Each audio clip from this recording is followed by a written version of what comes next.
Cómo el almirante no quiso ir a la Española sino volver hacia Oriente, bajando a Veragua y al estrecho de tierra firme.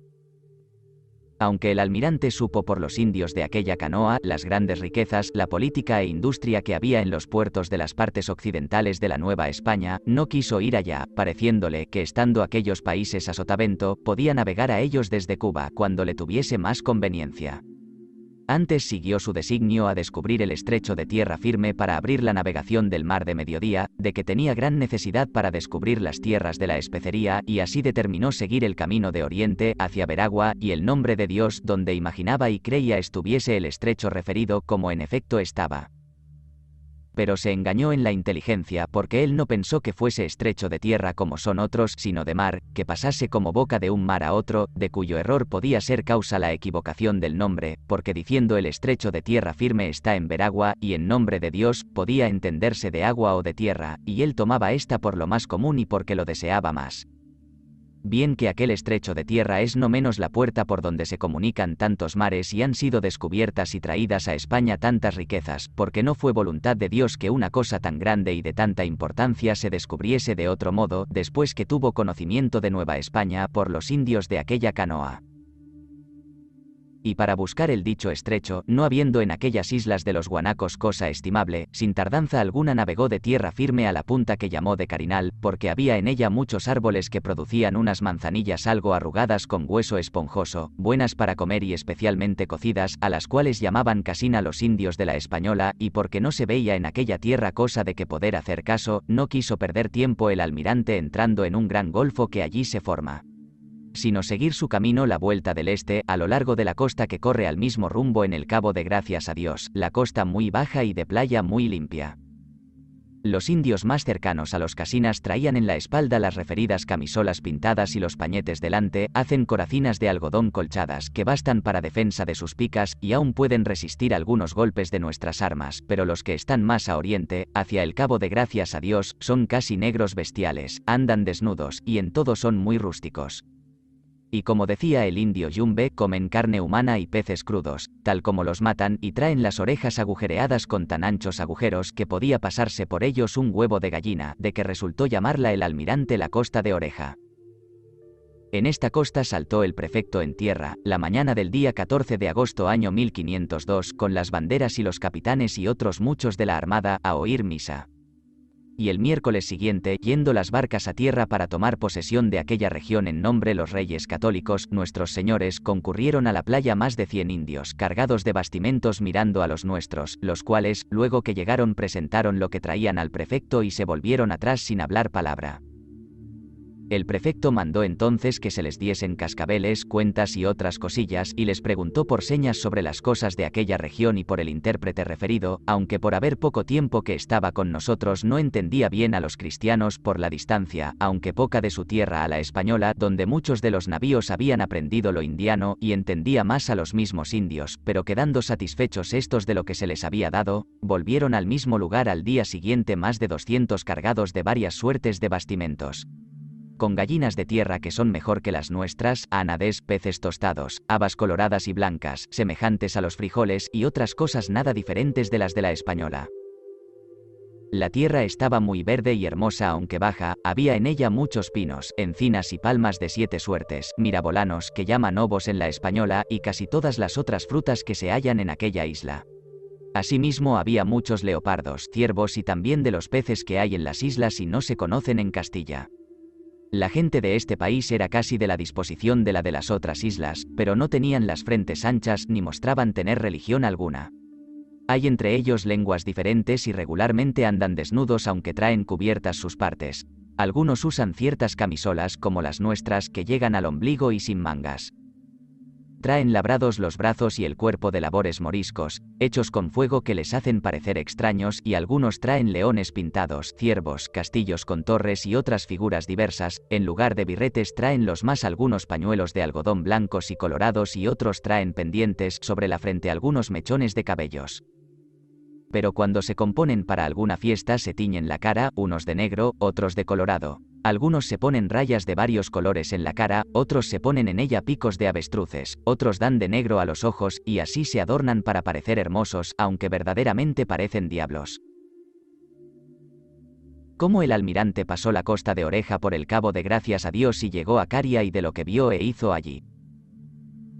Navegó el almirante por la costa de Oreja a poniente al Cabo de Gracias a Dios, el cual fue llamado así porque no habiendo desde las puntas de las casinas más de 60 leguas, se padeció mucho en caminar 70, por la contrariedad de los vientos y de las corrientes, y siempre a la bolina, saliendo de un bordo hacia el mar y volviendo de otro a tierra, ganando muchas veces con el viento, y perdiendo otras, según era abundante y escaso en las vueltas que se daban, y si no hubiera sido la costa de tan buenos surgideros como era. Hubiéramos tardado más en pasarla, pero porque era limpia, y media legua de ella, tenía el mar 2 brazas de fondo, y a la legua de distancia, 4, teníamos gran comodidad para dar fondo de noche o cuando era poco el viento, y por causa de buen fondo bien que con dificultad fue navegable el camino. Después cuando a 14 de septiembre llegamos a dicho cabo, viendo que la tierra volvía al mediodía y que con los vientos levantes que allí reinaban y nos habían sido tan contrarios, podíamos navegar cómodamente en nuestro viaje, dábamos todos generalmente muchas gracias a Dios, y por esto en su memoria llamó el almirante a aquel cabo, Cabo de Gracias a Dios. Poco más adelante de él, pasamos por algunos bancos peligrosos que salían al mar cuanto alcanzaba la vista, y siéndonos necesario tomar agua y leña, el sábado a 16 de septiembre, envió el almirante las barcas a un río que parecía profundo, y tenía buena entrada pero habiéndose ensoberbecido los vientos e hinchaudous el mar, rompiendo contra la corriente de la boca, embistió a las barcas con tanta violencia que se anegó la una y pereció toda la gente que iba en ella, por lo cual la llamó el almirante Río de la Desgracia. En este río y su contorno había cañas tan gruesas como el muslo de un hombre. El domingo a 25 de septiembre, siguiendo así al mediodía, surgimos en una isla llamada Kiribiri y un pueblo de tierra firme llamado Cariar, que era de la mejor gente, país y sitio que hasta allí habíamos hallado, así porque era alta la tierra, de muchos ríos y copiosa de árboles altísimos, como porque era la dicha isla espesa llena de muchas manchas de árboles, así de palmitos y mirabolandos como de otras muchas especies, por lo cual la llamó el almirante Laucita.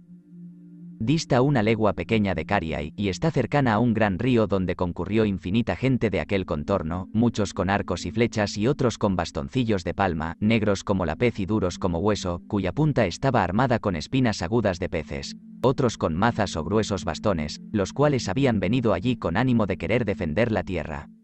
Traían los hombres trenzados los cabellos y revueltos a la cabeza, y las mujeres cortados como nosotros. Viendo que éramos gente de paz, mostraron gran deseo de querer trocar nuestras cosas con las suyas, que son armas, cobertores de algodón, camisas de las referidas y agujillas de guanines, que es oro muy bajo, el cual traían colgado al cuello como nosotros traemos el Agnus Dei u otra reliquia. Pero los cristianos ni aquel día ni el siguiente no quisieron salir a tierra, ni el almirante permitió que se les tomase cosa alguna para que no les tuviesen por hombres que deseaban los que ellos tenían, antes les hizo dar muchas de nuestras cosas.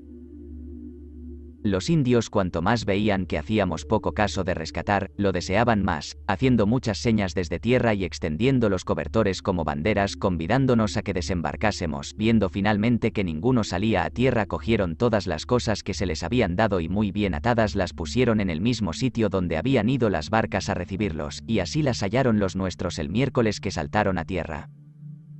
Y porque los indios vecinos a este lugar creían que los cristianos no se fiaban de ellos, enviaron a las naves un indio viejo, de venerable presencia con una bandera puesta en una asta, y 2 muchachas, una de 8 años y otra de 14, las cuales metidas en la barca, hizo señal de que los cristianos podían desembarcar seguramente, y por los ruegos de ellos salieron a tomar agua. Los indios estaban con gran cuidado de no hacer señal ni otra cosa de que se espantasen los cristianos.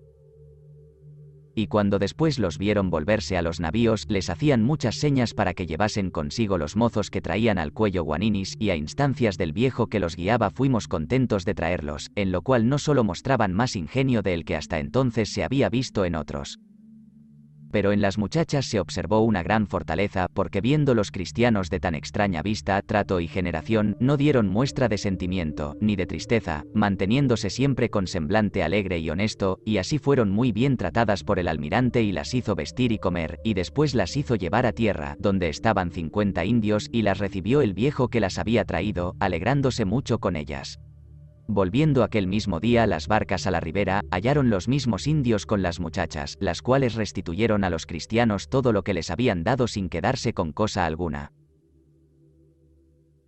El día siguiente salió el prefecto a tierra para informarse de estas gentes, y luego se le llegaron dos de los más honrados a la barca donde estaba y tomándole en medio por los brazos le hicieron sentar en la hierba de la ribera, y preguntándoles algunas cosas, mandó al escribano de la nave que escribiesen lo que respondían, pero viendo el papel y la pluma se alborotaron de forma que la mayor parte de los indios echó a huir de miedo, al parecer de ser hechizados con palabras o señales, aunque verdaderamente ellos nos parecían a nosotros grandes hechiceros y no sin alguna razón. Pues cuando se acercaban a los cristianos esparcían por el aire cierto polvo, a su vuelta y con perfumes que echaban del polvo, hacían que el humo fuese hacia los cristianos, de más que el no querer recibir ninguna cosa, sino es restituirla, mostraba bastantemente la sospecha referida, pues según suele decirse, piensa el ladrón que todos son de su condición. Habiéndonos detenido aquí más de lo que requería la presteza del viaje, prevenidos y aprestados los navíos de todo lo que necesitaban, mandó el almirante el domingo 2 de octubre que saliese el prefecto a tierra con alguna gente, a reconocer los pueblos de los indios, sus costumbres y su naturaleza, con la calidad del país, y lo más notable que vio fue que dentro de un palacio grande de madera, cubierto de cañas, tenían sepulturas y en una de ellas había un cuerpo muerto, embalsamado, en otra, dos sin mal olor,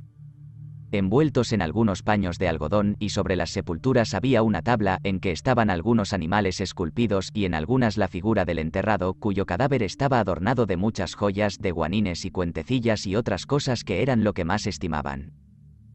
Y viendo que estos indios eran de más razón que los que hasta allí habían hallado, mandó el almirante que cogiesen alguno, para saber los secretos de la tierra, y de 7 que cogieron eligió 2 principales y dio libertad a los otros 5, con algunas dádivas, habiéndolos tratado muy bien para que no se alborotase la tierra. Y diciéndoles quería llevarlos por guía en aquella costa, y que después les daría libertad. Pero creyendo los indios que habían sido presos por avaricia y ganancia nuestra, al siguiente día llegó de repente mucha gente a la playa, con sus guaninis y mercaderías para rescatarlos, y enviaron 4 embajadores a la capitana, para tratar del rescate, por el cual prometieron algunas cosas y llevaron de regalo 2 puerquecillos de la tierra, que aunque son pequeños son muy bravos. El almirante, viendo la prudencia de esta gente, entró en mayor deseo de tratarlos, y no quiso partir de allí sin tomar lengua, no dando oídos a sus ofertas, y mandó que a los embajadores se les diesen algunas cosillas para que volviesen más satisfechos, y les fuesen pagados los puercos, con los cuales sucedió el caso siguiente.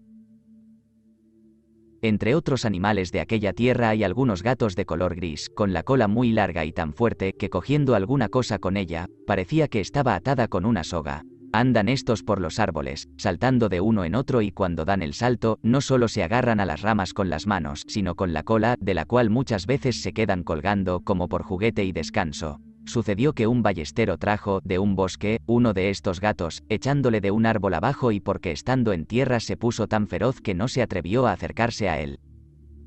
Le cortó un brazo de una cuchillada y trayéndole herido, se espantó en cuanto le vio. Un buen perro que teníamos, pero mayor miedo dio a uno de los puercos que nos habían traído, que en cuanto vio al gato, echó a huir mostrando grande miedo, lo cual nos causó extraña admiración, porque antes que sucediese esto, el puerco embestía a todos y no dejaba al perro quieto en la cubierta, por lo cual mandó el almirante que le arrimasen al gato, el cual viéndole cerca, le echó la cola y le rodeó, y con el brazo que le había quedado sano,